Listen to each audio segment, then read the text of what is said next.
Welcome to Pod Save America. I'm Jon Favreau. I'm Dan Pfeiffer. Today on the pod, we're going to kick it off with friend of the pod, Marcy Wheeler, who's going to talk all about the latest in the Mueller investigation, which has, heated up a lot this week, Dan. It's been a busy morning, I'll tell you that. A lot of crimes. We're also going to be talking about the Democratic leadership fight in the House, the shutdown negotiations in the Senate, and how the GM layoffs are shaping the Democrats' economic message. Also, check out the newest episode of Pod Save the World. Tommy gets a rundown on news from around the globe with Ben Rhodes. They also talked to former U.S. Ambassador to Russia, Mike McFaul, about the latest crisis between Russia and Ukraine. You're also going to want to check out the new Keep It episode this week. It's the Ira and Lewis Variety Hour. Ira's been in Europe for a little bit. He's been working on his British accent, so it's a pretty great episode. Check that out. One more housekeeping thing, a public service announcement. The deadline to enroll in coverage or change coverage under the Affordable Care Act is December 15th. Fewer people have selected a plan this year since Trump has done everything he can to sabotage the program. So please let people know. The market is open. You can still get a very affordable plan with good benefits. Just go to healthcare.gov. Okay, big week in news about the investigation into Donald Trump and his dopey gang of criminals that include, but are not limited to, Michael Cohen, Paul Manafort, Roger Stone, and Jerome Corsi. We're going to bring on Marcy to talk about all this now so we can walk through all of this because she's smarter on this stuff than most people on the planet. So we're going to talk with Marcy right after the break, and then Dan and I will break down the rest of the news. We're welcoming back Marcy Wheeler, independent journalist, knowers of all things Russia, Mueller. Welcome back to the pod, Marcy. Thanks for having me. I'm not sure I want to be the knower of all things Russia or Trump or Mueller, for that matter. I don't think any of us do. All right, let's start with the news this morning about the newest member of the resistance, Michael Cohen.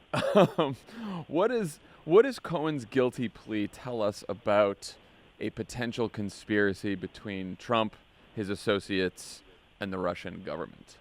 And Vladimir Putin personally? Yeah. And Vladimir, yeah, let's throw him in We've got too. Putin and Trump named in the same charging document. So that's sort of newsworthy.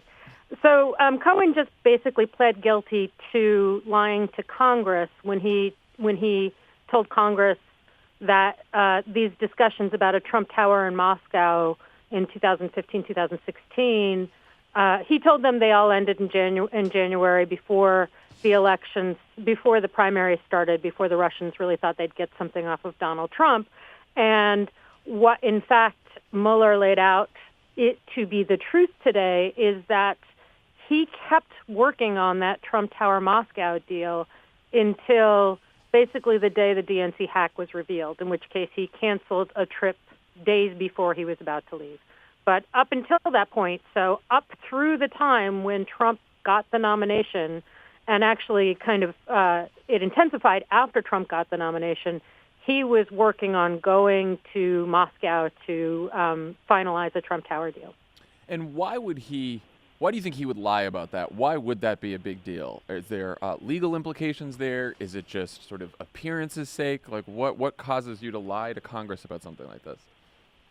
Well, he said specifically that he did so to try and limit the scope of the Russian investigation. And remember that Trump had the New York Times very obediently set a red line for him, saying that if Mueller started investigating his business deals, that was going to be beyond the pale.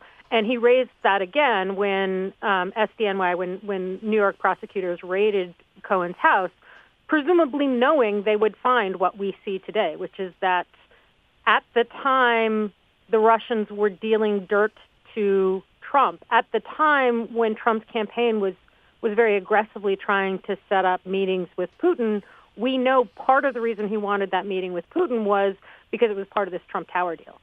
Trump was going to profit personally out of it. So there are tons of reasons why Michael Cohen lied about that.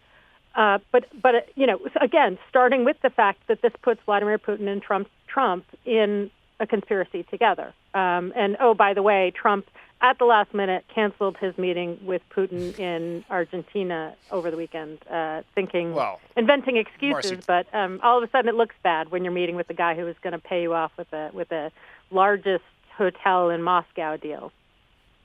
I mean, to be fair, he said that he canceled the meeting because of disagreements over the policy around Ukraine. So we got to give Trump the benefit of the doubt here.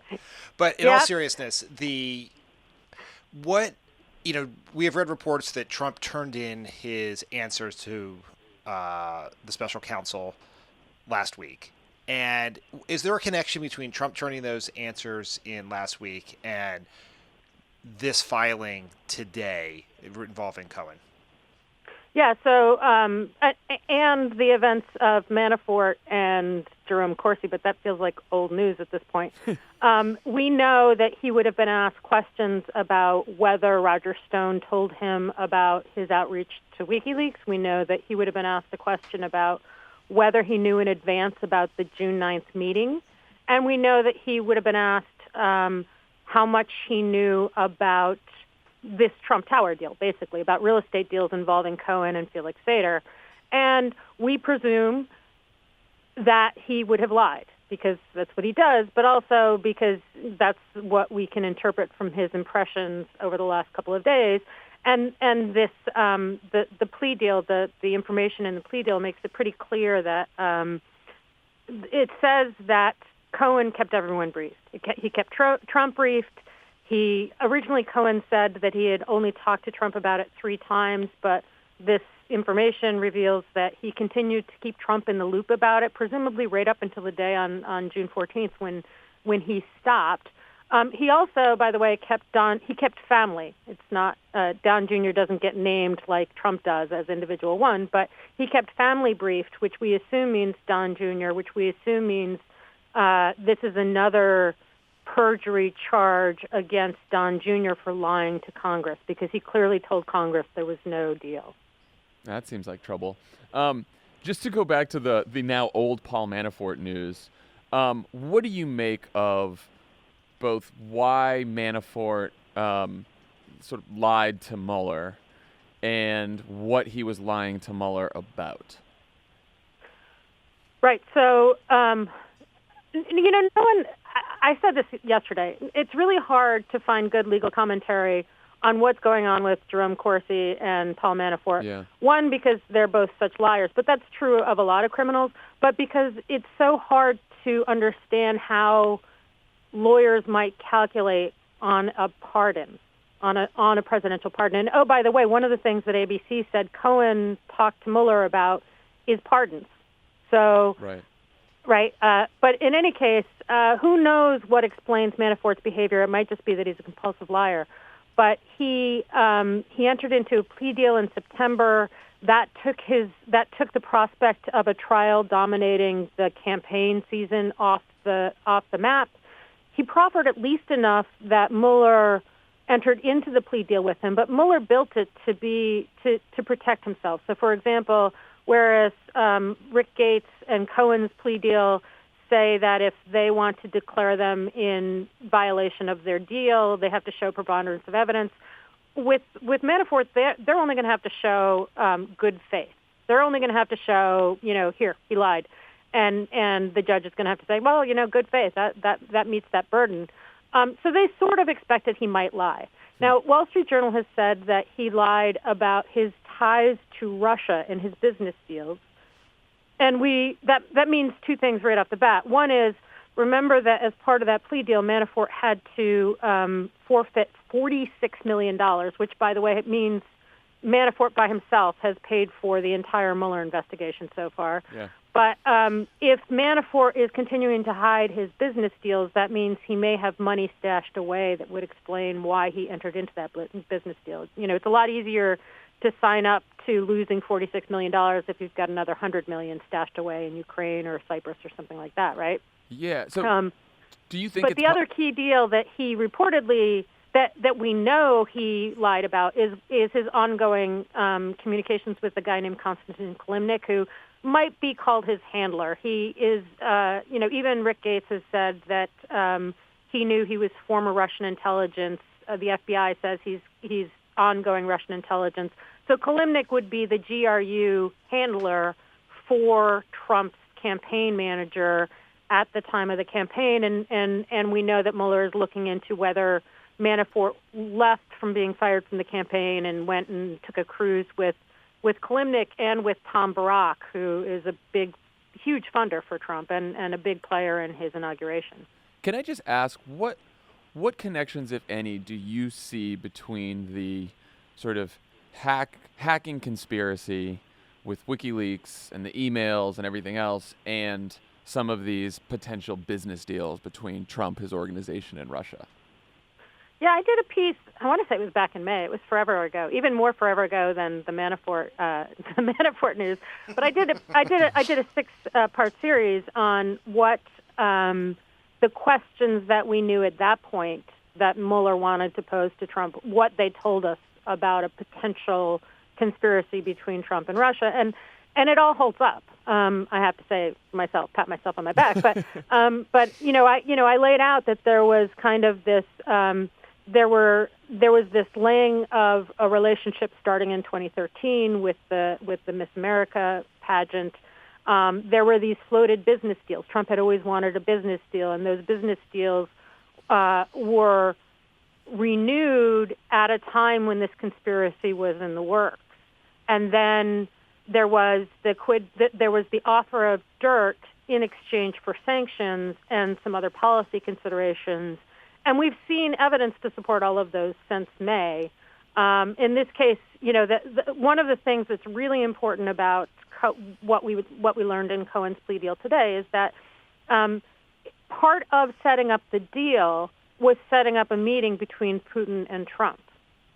Right. And that timeline that is laid out here utterly parallels the timeline that was laid out in the Papadopoulos plea deal about 1 million years ago, which shows that Papadopoulos came in and he said, I want to set up a meeting with Putin, and the campaign was really receptive to their purported coffee boy offering to set up a meeting with Vladimir Putin, and now we know why, because part of this Trump Tower deal was the notion that Trump and Putin were going to have a meeting.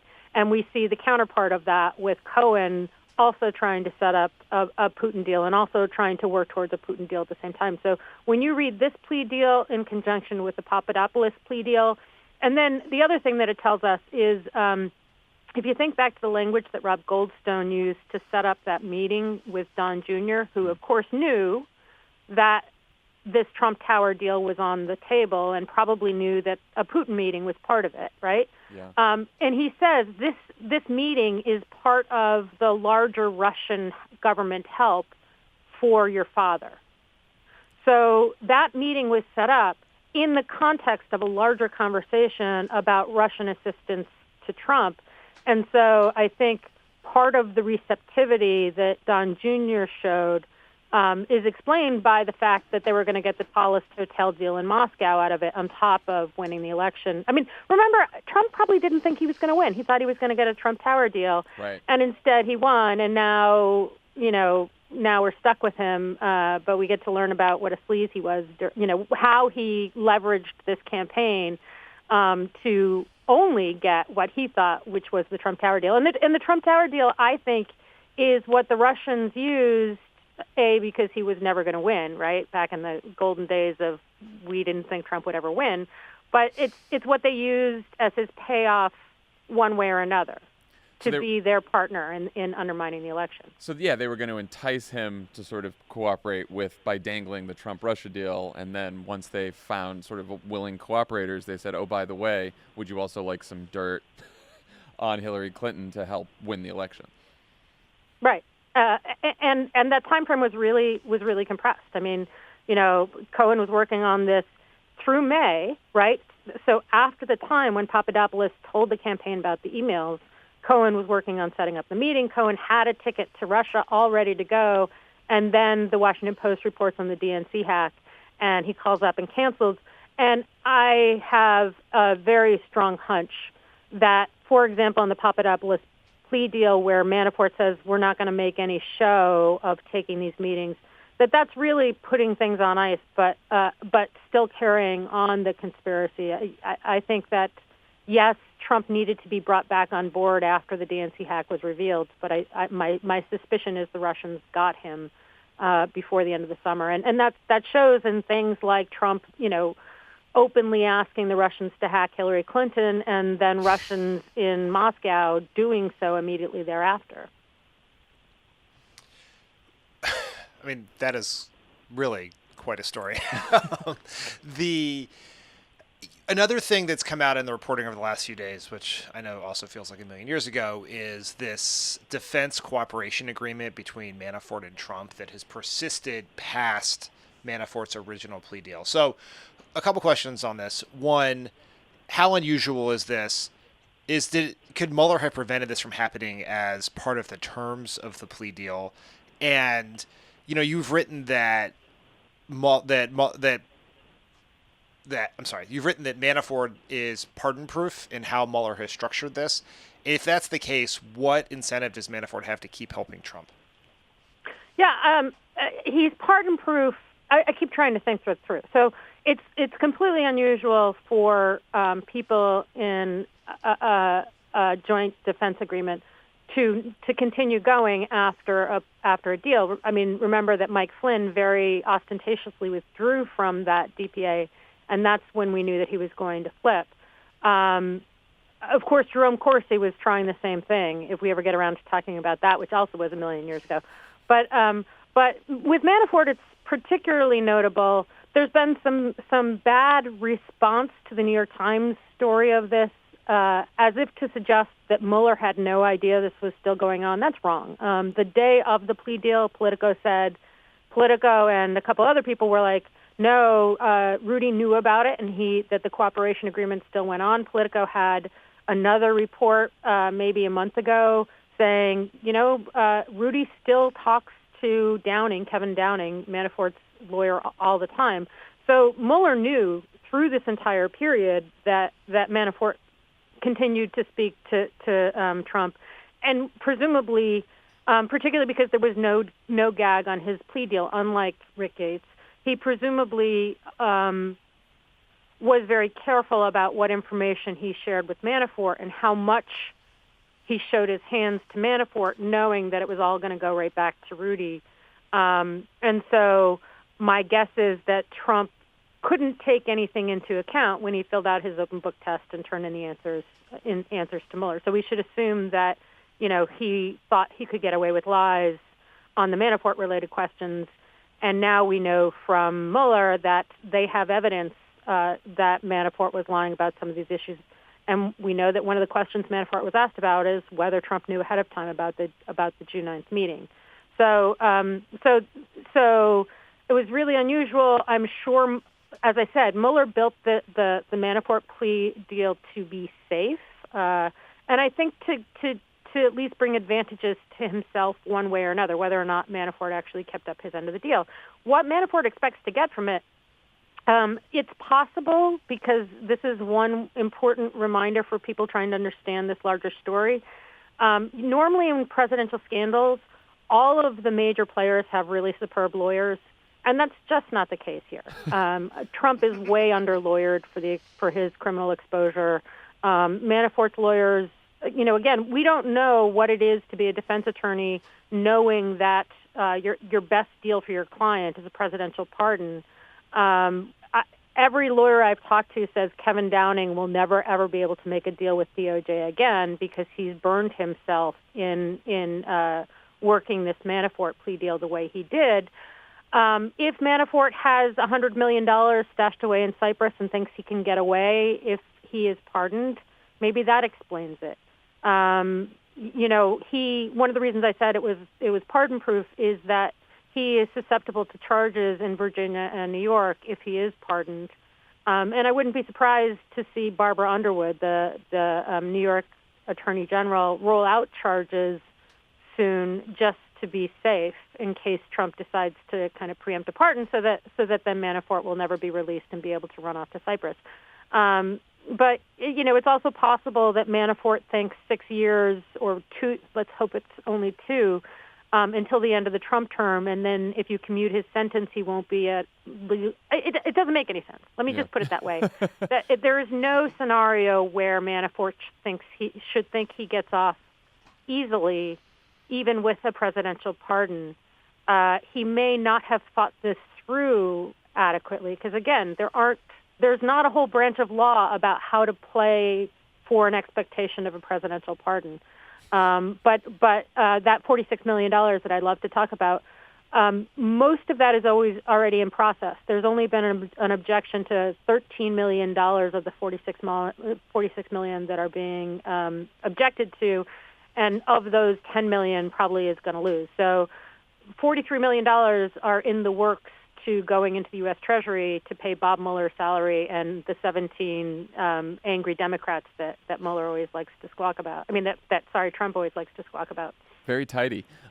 So going back to the old Jerome Corsi news, what are the pieces of all the chaos around Corsi and Roger Stone that are most worth paying attention to? I saw you tweet that you were worried that perhaps Corsi may have done damage to the potential Stone indictment. Yeah, right. So the most visible signs of the Mueller prosecution period for the last most of a year, since February, have been his relentless steps towards what we assume is going to be a Roger Stone indictment for lying to Congress about his communications to WikiLeaks, possibly some role in a conspiracy with WikiLeaks or the Russians and or the larger conspiracy, possibly campaign finance violations. With Roger Stone, sky's the limit, right?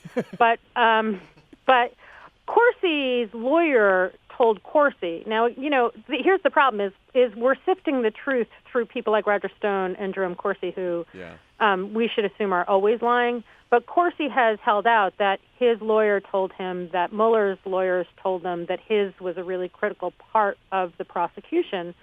And I really want to caution people about dismissing Corsi as a whack job, which he is. But, I mean, for one, he's been a tremendously successful whack job at damaging Democrats going back to John Kerry, right? Yeah. And before. But he has very successfully damaged every major Democrat along the way.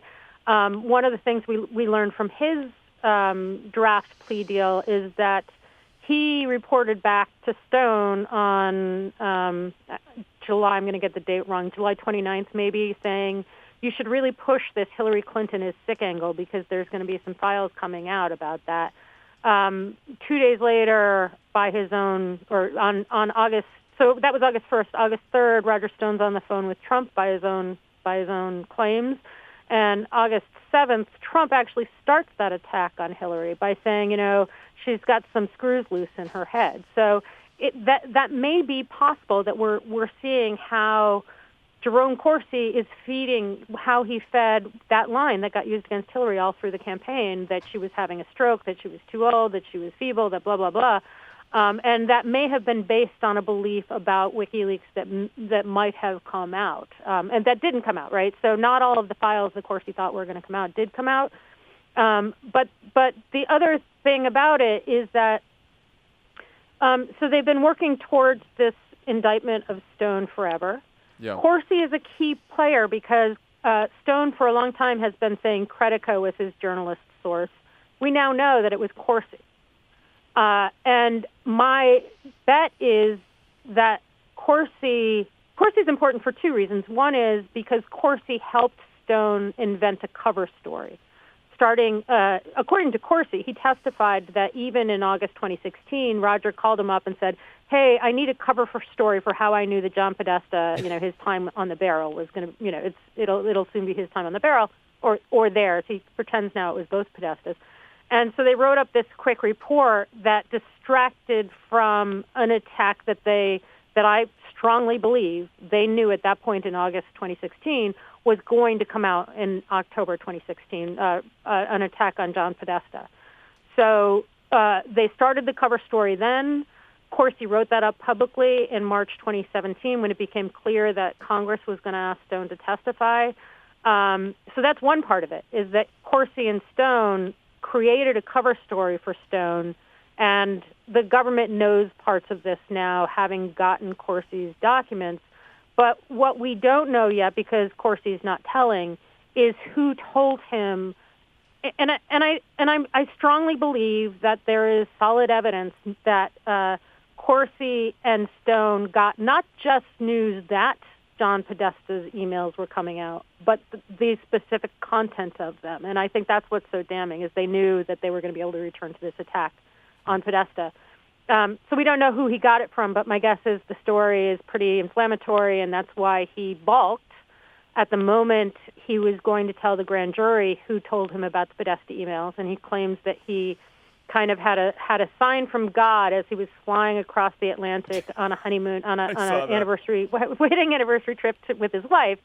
And that's now his current explanation, but not getting confirmation from Corsi that he could be put on the stand to deliver a trial about who that source is may damage the possibility of indicting Stone. It may damage the degree to which and the charges which Mueller may be able to bring against Stone.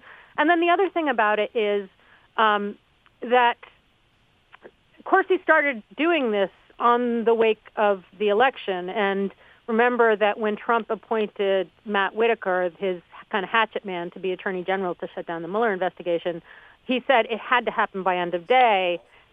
And that was a period when Corsi was in active discussions with Mueller's office, and then all of a sudden Corsi kind of flips on a dime and says, I'm not cooperating anymore. So it's likely that Whitaker's presence is one of the reasons that Corsi did refuse to cooperate after having dangled it. And then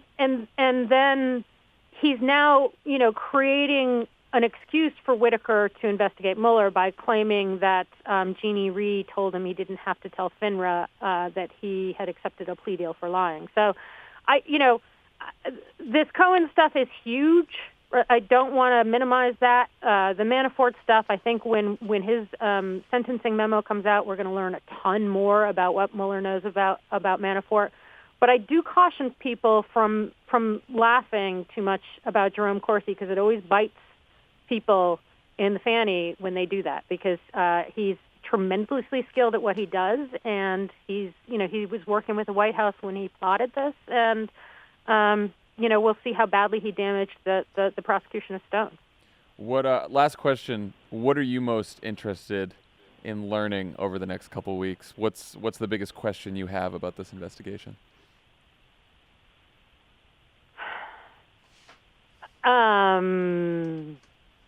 I'm self-censoring here. No, I think that we're going to find some. I said this earlier. I think that Trump backed out of an understanding with the Russians on June 14th when it became clear that the Russians had hacked DNC. I strongly believe that later in the summer there was some re-engagement from Trump. And I very much looking forward to see what kind of evidence Mueller has of that, if in fact I'm correct, because that would mean that, that would make that statement from Trump, which, by the way, already showed up in the GRU indictment. Remember, on July 27th, was it? Yeah. 2016, Trump said, hey, Russia, if you're listening, go find Hillary's emails. That night, GRU's hackers launched another wave of attacks on Hillary and her staffers and her personal, the Clinton personal assistants as well. And so that comment from Trump may come off very, very differently and may expose him to far different legal repercussions if he was in an understanding with the Russians at that point that, there was this big quid pro quo and he would get a Trump Tower deal at the end. Now we know the Trump Tower deal was real, so let's see what else is real. Woof. All right. Can't wait to find out. Marcy, thank you so much for joining us. We appreciate you as always. Thanks so much. All right, Dan, that was quite an interview with Marcy Wheeler. It was so much easier than reading on the news this morning. Is there anything else, any other thoughts you have on all this Russia stuff, Mueller stuff that we haven't covered? I mean, it does seem like we're headed towards the end game here, finally. Yeah, it does. I mean, the pace of events is quickening. I think there was Mueller kept it quiet during the closing days of the election. So, something his friend Jim Comey could have thought about. But in the week since the election, things are moving very quickly. Marcy sort of explained why that was so significant.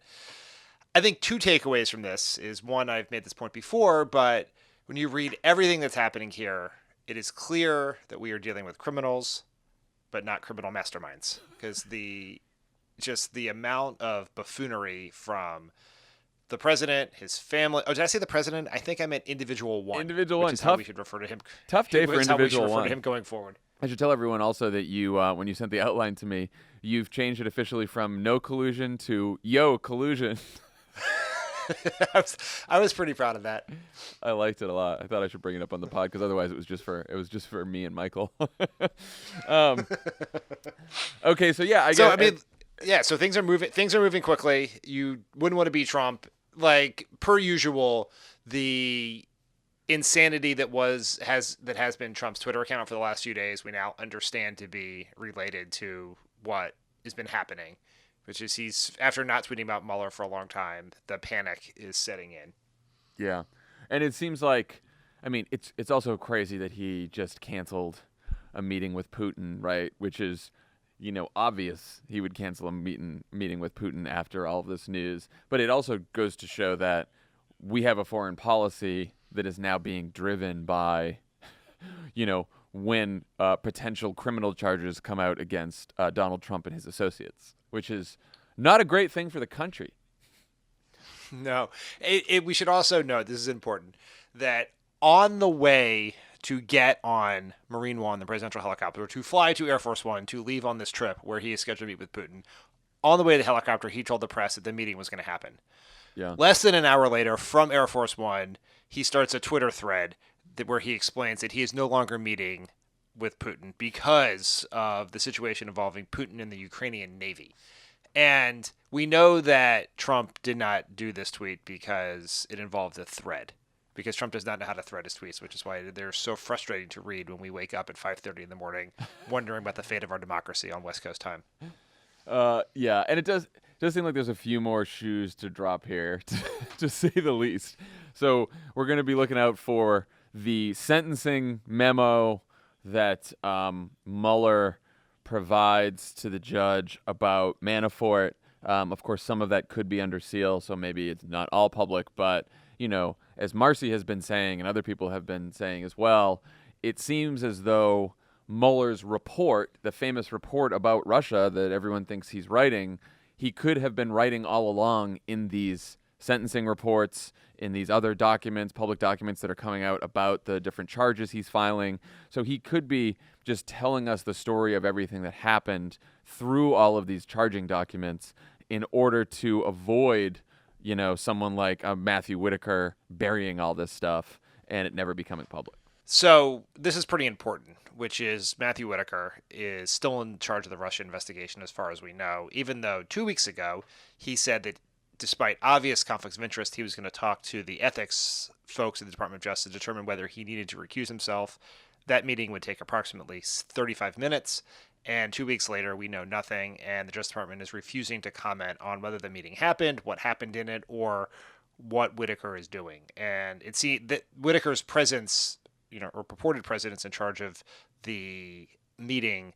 I'm sorry, let me try that again. Whitaker's purported presence at the helm of the Russia investigation seems pretty related to all the events of this week. Yeah, well, I mean, fortunately, it doesn't seem to be stopping Mueller. It's not slowing Mueller down. Yet. Well, the question will be whether, I believe if Whitaker's still in charge, he would have to sign off on an indictment of Stone and an indictment of Corsi, or right. The person who I think should be most nervous after the Cohen plea today is Don Jr. Don Jr. Who, as Marcy points out, almost certainly lied to Congress about the very things that Cohen testified to under oath today. Right, and the one other thing we know is that there are also multiple sealed indictments that have already been filed that by Mueller. So who knows? Who knows who they're about? Okay, let's move on. There's also lots going on in Congress this week. Let's start in the House, where Nancy Pelosi won a vote among her fellow Democrats on Wednesday to become the next Speaker of the House when the party takes control of the chamber in January. But 32 Democrats voted no on her nomination, which means she only has 200 of the 218 votes she needs when the full House votes on January 3rd. Dan, how does Pelosi get those last 18 votes, and what does it look like if she doesn't? I think this all depends on whether someone else is going to run against her. Right. Because right now, if you do not give her those votes, then you basically could make a Republican speaker. So It is basically vote for Nancy Pelosi or we're screwed. And that has been ultimately why she's been so successful in this is you can't beat something with nothing. And the anti-Pelosi people have no place to direct any opposition to Nancy Pelosi. So you would have to believe she's going to get this done. I think it's just going to be hard and unfortunately messy at a time when we don't really need messiness on the Democratic side. Yeah. No, we should say if for some reason the vote fails on the floor, it's not that all of a sudden like Kevin McCarthy becomes speaker. It just seems like there's not 218 votes for anyone, and it's like really embarrassing, and then they all have to go back and vote again. I guess that's what the process would be, right? Yes, that's my understanding. What are your thoughts? Because you and I haven't talked about this yet. What are your thoughts on the state of the opposition here, and what the strategy was of the anti-Pelosi forces? I think it's very generous of you to use the term strategy to describe what they're doing. So, look, I think you and I have not talked about Nancy Pelosi at all in this. And my take on the whole thing is that I am very sympathetic to the idea that we need leadership in the Democratic Party, in the House and the Senate, the DNC, the Democratic governments, everywhere else, that highlights the diversity of the party, it highlights the next generation of the party, the generation who just won us the House. Right. And having said that, Nancy Pelosi is probably the one of, if not the greatest legislative leader of modern American politics. And I think it is believed by Republicans and Democrats to be incredibly good at her job. And we need someone who's incredibly good at her job. And it is pretty telling. There are two elements that kind of give up the game here. One is the argument against Nancy Pelosi is that she is politically toxic. That is basically the subtext to everything. Now, that is a terrible argument to make when Democrats have just won the House with the largest popular vote margin in history. And two, if the argument is we need we need a next generation of leadership, we need to highlight the younger faces of the party, which I agree with, why is no one talking about Steny Hoyer? Yeah, right? Like the way in which this would make the most sense is for Nancy Pelosi to be in some sort of transition period, and you elevate a younger Democrat, a fresher face, someone who is more future oriented in the party, to the number 2 spot so that they can get the experience and the exposure they need for when they take over. And then the third thing is the argument against Nancy. There is a progressive critique of Nancy Pelosi from outside of Congress, but the opposition within Congress is coming from her right, not from her left. Right. And their argument seems mainly to be the Republicans like to attack Nancy Pelosi, therefore we should have a different leader, which is, I think, in my view, a terrible reason to decide who the leader of the Democrats should be. So one of the ways that Pelosi won over 8 centrist Democrats in the Bipartisan Problem Solvers Caucus was by agreeing to some of their proposed changes to House rules, the most notable being that the new rules will make it easier for any bill with at least 290 co-sponsors to get a vote on the floor. Do you think that any of these changes will hamstring Democrats and Pelosi if she becomes Speaker, or are they mostly minor changes designed to sort of just shut up the Problem Solvers Caucus? Well, I mean, this is mostly optics. We are not solving problems, and they should probably change their name to like the Optics Solvers Conference or something. And this thing pisses me off a lot because you have a group of centrist Democrats who waited until Democrats were in the majority to take concrete steps to empower the minority. Like, what the point of that? And the other thing is, another point about this is that these changes are not binding. So if this group of naive if this group of naive nimrods thinks that Speaker Kevin McCarthy 2 years or 4 years down the line is going to keep their good government process-oriented changes in place when they're in charge just to help Democrats bring bills to the floor, they've been sleeping through the last 35 years of American politics. And the problem with this is the problem with centrism generally, which is centrism is not an ideology, it's an identity. Right. And they are simply trying to show some group of voters that they are different than Democrats by scoring points against Nancy Pelosi, which I think is pretty bad form and not productive to the larger cause of Democrats using this one lever of power we have to try to advance progressive goals and put a check on Trump.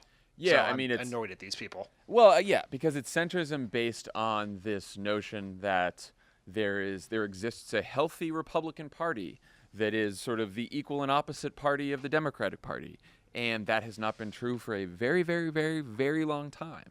It's been very clear, even since way before Trump became president, that the Republican Party has become a cult and sort of gone off the edge.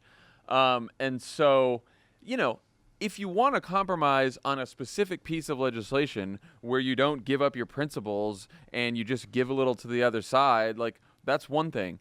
This is like you said, it's all based on optics. It's like you can tell that it was hatched in some fucking consultant's office so that they can all run ads Mark in 2 Pence. years. Yeah, that Mark was Pence. the consultant. Right. So that they can run ads in 2 years being like, I'm in the Bipartisan Problem Solvers Caucus, and I made sure that Congress worked, that the House worked better by forcing new rules and blah, blah, blah. And it doesn't mean shit. And all it does is try to, like you said, it's trying to hamstring Democrats at a time when the Democrats have power for the first time in 2 years. And not total power either. Power in one house of Congress. It's pretty crazy. Speaking of not learning lessons, in addition to congressional leadership races, Washington is also bracing for a potential government shutdown, which Trump is saying he'll do if Congress doesn't fund his wall. Senate Minority Leader Chuck Schumer has countered by proposing a deal that he negotiated with Republicans a few months ago for $1.6 billion in fencing for the border. The government could shut down on December 7th if there's no deal. Dan, what do you think about Schumer's opening bid here? What do you think his strategy is?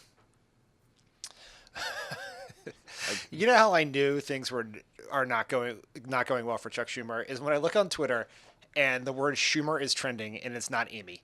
It's just like the entire internet just dunking on Chuck Schumer for making a pretty significant tactical mistake, which both misread the sincerity of the Republicans and the political moment we are currently living in, where Democrats won the House by a huge margin.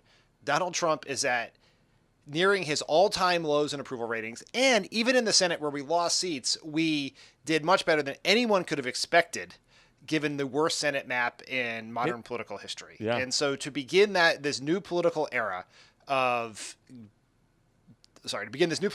divided government, to begin with the deal that we put on the table in an era when we had no levers of power, is just a real mistake. Yeah. I mean, look, I understand that the original dunking on Schumer on Twitter was based on a tweet from CNN reporter that was wrong, because it said that Schumer had proposed $1.6 billion for a wall, and in reality, it was fencing and it was an old deal that he negotiated. So fine, but even when you correct that, my question is, why did Schumer feel the need to point to some bipartisan deal that offered $1.5 billion plus for fencing, which we know we don't need at the border because the border is more militarized and has more fencing and more security than at any time in history? Why do you start by pointing to that deal to show how reasonable you are vis-a-vis Donald Trump, when you could just sit there and say, here's our position. We want to fund the government with a clean continuing resolution for the next couple months, a clean CR. That's our position. Fund the government at current levels. And when the new Congress is seated in January, Donald Trump wants to negotiate about immigration. If he wants to talk about how to protect all of the dreamers in this country from deportation, then, come to let's talk. Let's have a conversation about that. But for right now, our position is clean funding, clean CR. We want to fund the government. And if the president doesn't want to fund the government unless we give him his wall, he can very politely fuck off. That to me is pretty damn reasonable. Yes, it is exactly right. And we know this from being involved in multiple budget battles with House Republicans, is a clean CR where you are simply saying to the American people, we're going to keep funding the government at the same level we were funding it at before for some period of time is almost an impossible argument to defeat. Because it seems and is quite reasonable. And it is even more reasonable when it happens after an election. And so we can call this, to use a term that Mitch McConnell might like, called the Garland Standard, where the American people have spoken and they have chosen a new government. And so we should allow the newly elected Democratic House and, I'll throw them this bone, the newly expanded Republican majority in the Senate to sit down at the table and negotiate a new deal for a new era. Right. Like, it seems that simple. I'm sure Nancy Pelosi was pissed when she heard this, because this is a deal that struck between Schumer, Trump, and Paul Ryan. And Nancy Pelosi wasn't at the table. So, or a deal that was negotiated among those three. Nancy Pelosi should have great say in this.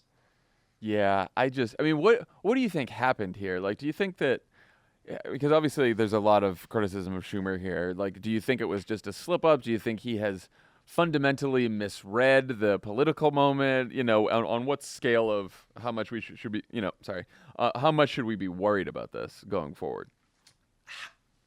I don't know. I think let's see what comes next before we burn him in effigy on the Capitol lawn. I agree with that. Because this is one statement in one press conference. Let's see where we go from here. And if we revert to a stronger negotiating position, then we'll see. But it was alarming, but I'm not going to panic about it just yet. Yeah. I feel the same way too. Schumer's also dealing, like, I know this from having worked in Senate leadership in my life. This is a particularly challenging time because he has a lot of members who are on their way out the door, who are packing up offices, saying goodbye to staff, and are going to have to cast this vote. And so he's managing a particularly complex caucus that is fraught with emotion. I don't know that is what led to this, but this is different than any normal period of time. He has all these senators who lost, who he is going to have to try to hold to ask them to do difficult things, or even delay vacations or trips home or job interviews or all the other things that you want to do after, losing elections is traumatic. And so that may be some of the subtext here that I think is at least worth acknowledging. Yeah. And I think, and he responds to outcry, pressure.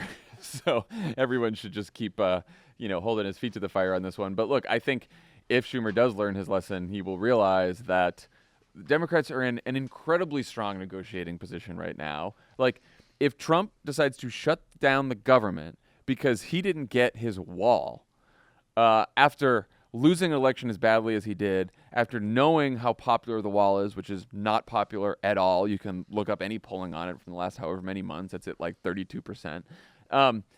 Then, like, obviously Donald Trump gets blamed for the shutdown. This one isn't even close. This is perhaps the easiest call in shutdown history that Donald Trump is responsible for the government shutdown in a government that he controls Republicans control all of Washington. And there's one party that says we just want to fund the government as is, and there's another party who says no, the only way we're keeping the government open is if you build a $5 billion wall that nobody wants. I mean, this is so easy. Yeah, I think the important point here, and these are lessons we learned the hard way working for Obama, which is Republicans do not respond to reason. They respond to brute political force. Right. And shows of strength. And so if you start out by trying to show yourself as reasonable, Republicans just take what you put on the table and move the new baseline for negotiations. The negotiation is not between 0 and $5 billion. It's now between $1.6 billion and $5 billion. Right. And so this isn't even about setting ourselves up to cast blame on someone for a shutdown. We would prefer there not to be a shutdown. It is messy. It's going to get in the way of the things we want to do. But the best way to avoid it is to be united and strong and tough and seem like you're not afraid of a shutdown at the outset. Right. You get nothing. That is the message. Yeah, let's use some Godfather, it's Don Corleone negotiating here, people. Okay. I want to talk about Democrats' economic message. We had a little preview this week of how it might sound in 2020 after the announcement that General Motors will be closing factories and cutting more than 14,000 jobs in North America, including factories in Ohio and Michigan. Trump responded by lashing out at the company and threatening to cut their subsidies. All of this comes as economists are starting to forecast that the economy may slow down next year and possibly may fall into recession in 2020. CNBC says that the economists point to a number of factors for the slower growth, but topping the list of scare factors for markets are Fed interest rate hikes as well as the impact of tariffs and trade wars should they continue. Dan, let's start with GM. Here's Donald Trump in Michigan in October of 2016. Quote, "If I'm elected, you won't lose one plant. You'll have plants coming into this country. You won't lose one plant. I promise you. I promise you." Now GM is saying that Trump's tariffs cost them hundreds of millions of dollars. Ford says the tariffs have cost them $1 billion. How much of a problem is this GM news for Trump? It's potentially a giant problem because, as Senator Sherrod Brown of Ohio pointed out on Twitter yesterday when the news came, that this is a direct result of a provision within the tax bill that the Republicans passed and Trump signed that, this is mind-boggling to believe, but truly did give tax incentives to companies like GM to ship jobs overseas. And that, you and I laughed about this when that happened, in the sense that that has been the highest testing line in every poll we've ever seen in the last 17 years of Democratic politics. And every Democratic politician says it ad nauseum. And yet we've only won a small handful of those elections. But the difference here is I think this is so important to understanding the impact of economic messaging within a political campaign context, is when it is general, when it is quote unquote macroeconomics, it is often dismissed as two parties going back and forth. It is just ideology. When it can be specific, localized to someone's community or their industry or their livelihood, then it can matter. And so now you have this example in a state Trump 100% needs to win the White House, where you have these plants being shut down very specifically because of a decision that Donald Trump and the Republicans in Congress make. And so that is where that will be the battleground in 2020. And we know the impact of this because Obama won Ohio in 2012, in large part because he can make the argument that he saved the auto industry and saved thousands upon thousands of jobs, not just from the specific GM plants, but also all the people who make the auto parts, which are all up and down the Midwest, particularly in Ohio. So this can be a big deal if it is messaged correctly.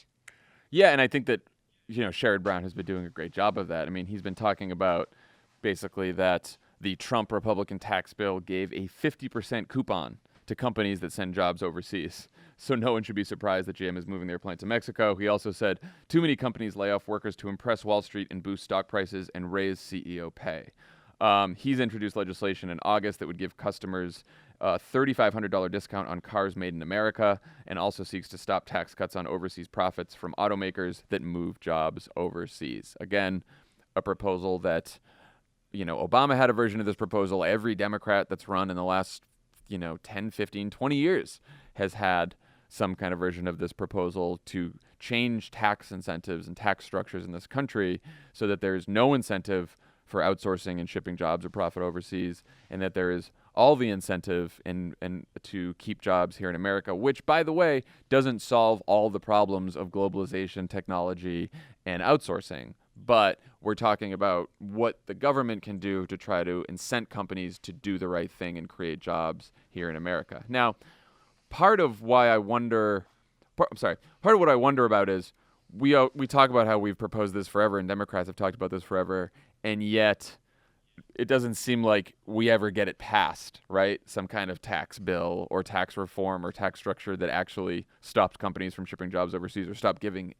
tax breaks to companies that ship jobs overseas and starts giving them to companies that create jobs in America. We almost laugh about it because we say the line so much. But do you think part of the problem is Democrats need to come up with policy and then actually pass policy that has an effect on outsourcing and factories leaving?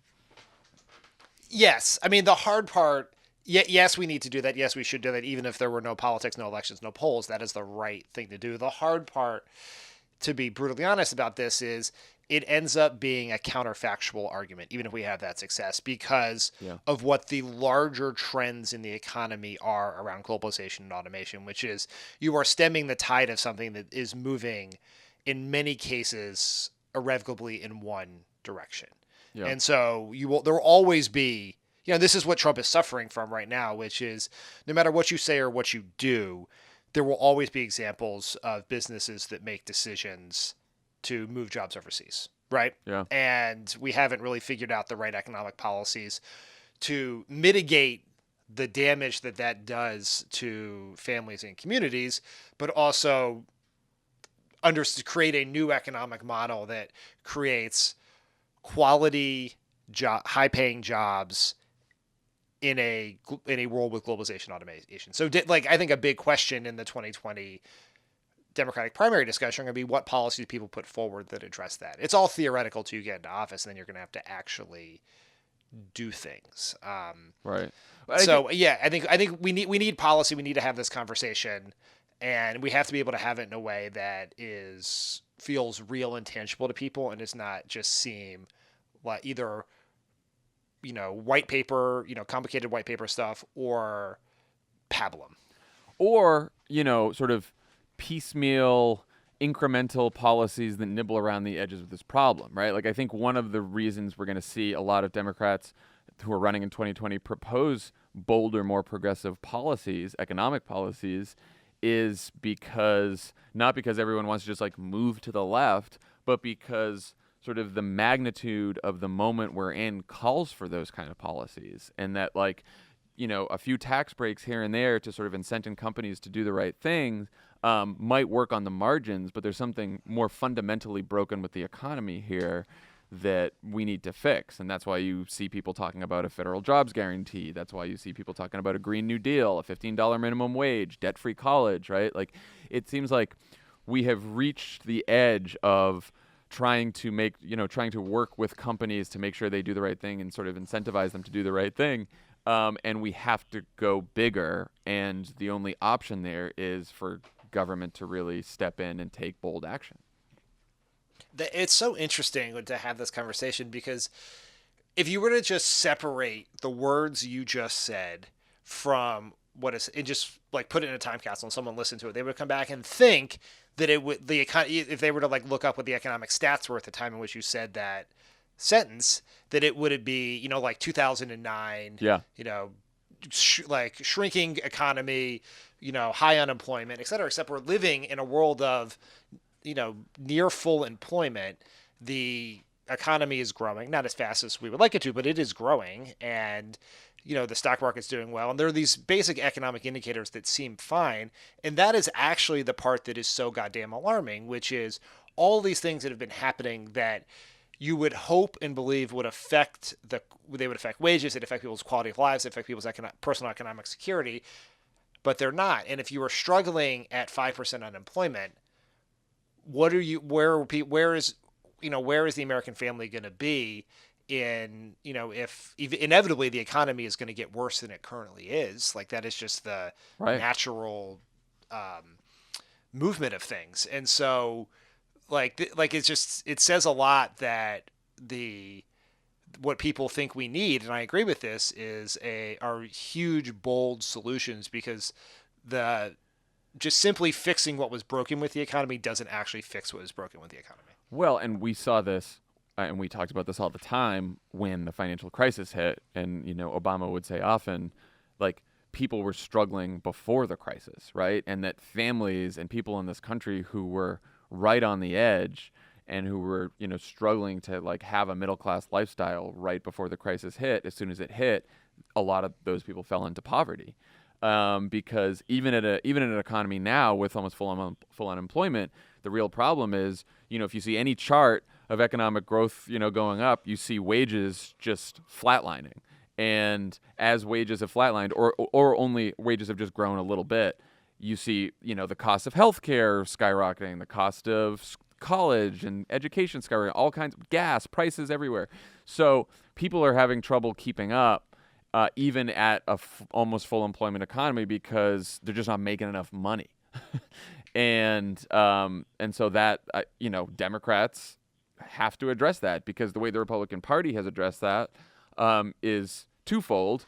The Paul Ryan wing of the party has said, oh, well, we'll just give more tax cuts, and the tax cuts will make everything wonderful again, which almost no one in the country believes now. It's like maybe the one thing that most people in the country are united about. And then now the Trump wing of the party, which is now most of the party, is saying, no, the way to fix the economy is to get rid of all the immigrants who are taking our jobs, and to close all the borders, and to slap tariffs on everything, and that's the way we'll get back to economic success. So that's Trump's argument. And I think in 2020, we have to take on that argument directly and say, no, that's wrong, and that hasn't led to greater economic success for more people in this country. Here's our plan, and it's big, and it's bold, and it's a lot different. I think you are 100% right that we need a plan. It needs to be a good plan, and we should debate that plan within the party, and then we should debate that plan across, in front of the country in the general election in 2020. But we have a very specific project that we need to get done, which is related, but not entirely, to what you just said, which is, and Ron Brownstein, one of the smartest political analysts out there who writes for The Atlantic and CNN, he said this on Twitter the other day, that in response to Senator Brown's tweets about the tax bill and GM, et cetera, is that the holy grail for Democrats is to disqualify Trump with white working class voters in the Midwest, particularly, on the economy. And that is our project. That is what we have to do. That would be project A number one for my well-funded imaginary super PAC, which is we have to convince a certain number of voters in Rust Belt states that Trump is full of shit when he says he's a populist that will fight for you. Right. And if you do that, the next president will be a Democrat. And it is that simple. And I actually don't think we should wait till you say 2020 because that's when the election is. You don't, start now. Like that's Fire a project that should PAC. be started now. Yeah, this should be started now. And remember the margins by which Trump won those states. It seemed like convincing every white working class voter in the Midwest that Trump is full of shit seems very challenging. Convincing a few percent of them in those states, that seems very doable with some brains, a little bit of money, and plenty of ammunition from Trump's corporatist policies.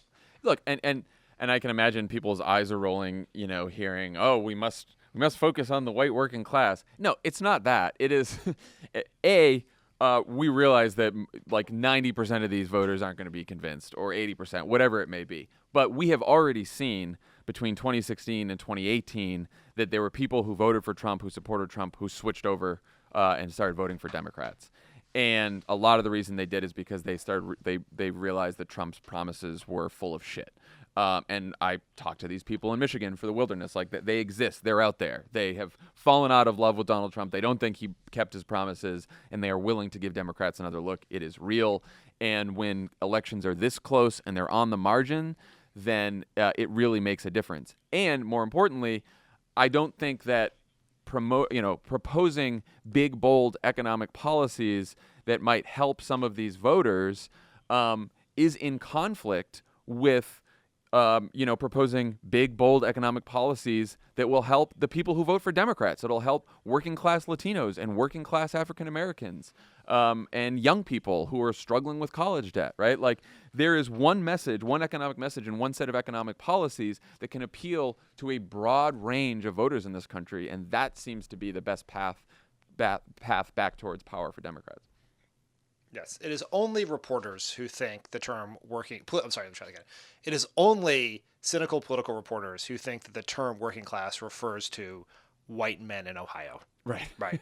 The working class in America is diverse, and that is who our agenda should speak to. I am specifically speaking about a project to take votes away from Trump and give them to Democrats. And that specifically means dealing with the set of voters who are soft on Trump, are frustrated by the economy, and or voted for Barack Obama in 2012. And Yep. that is your universe of people that you have to communicate with relentlessly over the next 2 years. And it's about folding Wisconsin, Michigan, and Pennsylvania back into the Democratic column in 2020, which if we do, it makes it almost impossible for Trump to win the election.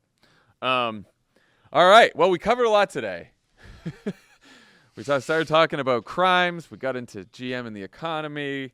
We got a little Pelosi and Schumer in there. You know, it was a journey. Really, the thing that tied it all together was Individual One. Individual One. It's a tough day. A tough day for Individual One. All right, everyone. Have a good weekend, and we'll talk to you next week.